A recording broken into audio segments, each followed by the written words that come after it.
Hello বন্ধুরা, সবাইকে জানাই নতুন একটি সিরিজের ডে 7 উপলক্ষে তোমাদের কিছু প্রশ্ন নিয়ে আসলাম।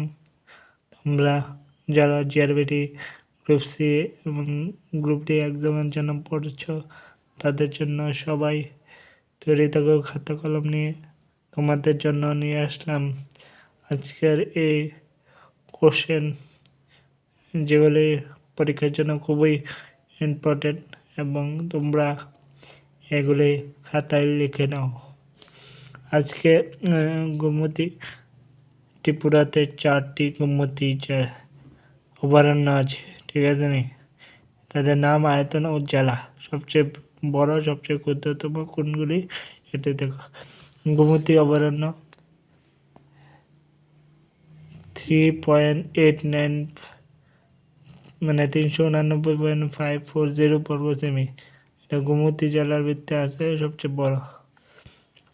গুরুয়া 860 বর্গ কিমি, উত্তর ত্রিপুরা। এটা আছে ক্ষুদ্রতম, সবচেয়ে ছোট। 30 নয় জায়গা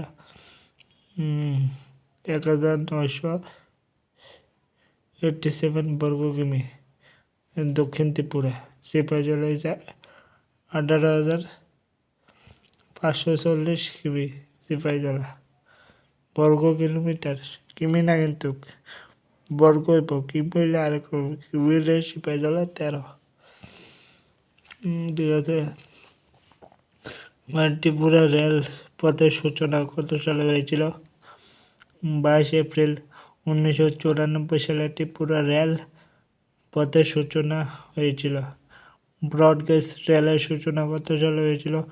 19 ডিসেম্বর 2015 সালে। ব্রডগেজ, যেগুলি এখন চলছে, ডেমু ট্রেন, ত্রিপুরা ব্রডগেজ রেলের পুরোদমে চলা শুরু হয় কবে? 2026 না, 2016 সালে। 2016 সালে রবীন্দ্রনাথ প্রথম ত্রিপুরায় এসেছিল 1899 খ্রিস্টাব্দে। রবীন্দ্রনাথ মোট কতবার ত্রিপুরায় এসেছিল? 7 বার। এগুলি আজকের টপিক, তোমরা এগুলি খাতায় লিখে নাও। যারা যারা সিরিয়াস ক্যান্ডিডেট সবার জন্য এগুলি, নন সিরিয়াস হলে কোনো ব্যাপার না। তোমরা শুধু চ্যানেলটা সাবস্ক্রাইব করো, প্লিজ সবাই সাবস্ক্রাইব করো।